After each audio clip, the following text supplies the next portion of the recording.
ఈరోజు ఉద్యోగులకు రక్షణ ఎలా ఉందో మనం చూస్తున్నాం కదా.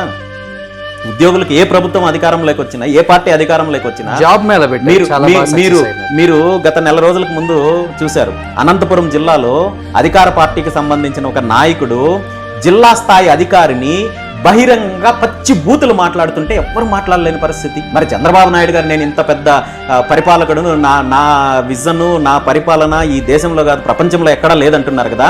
మీ పార్టీకి సంబంధించిన ఒక నాయకుడు జిల్లా స్థాయి అధికారిని పచ్చి బూతులు మాట్లాడుతుంటే మీరెందుకు చర్య తీసుకోరు?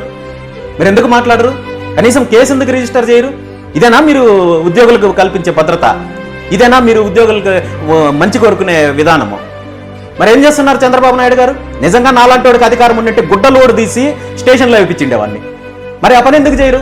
మరి నేను ఉద్యోగులకు అండగా ఉంటున్నాను, రాష్ట్రాన్ని ఏదో సీఈఓలాగా పరిపాలనిస్తున్నానని చెప్పుకునే నైతిక హక్కు చంద్రబాబు నాయుడు గారికి లేవు. ఇలాంటివి బోల్డన్ని జరుగుతున్నాయి. మహిళల పైన దాడులు జరుగుతున్నాయి, హత్యలు జరుగుతున్నాయి, అరాచకాలు జరుగుతున్నాయి, బీసీల పైన దాడులు జరుగుతున్నాయి. ఇవన్నీ కూడా ఏ రోజు ఎందుకు పట్టించుకోవడం లేదు?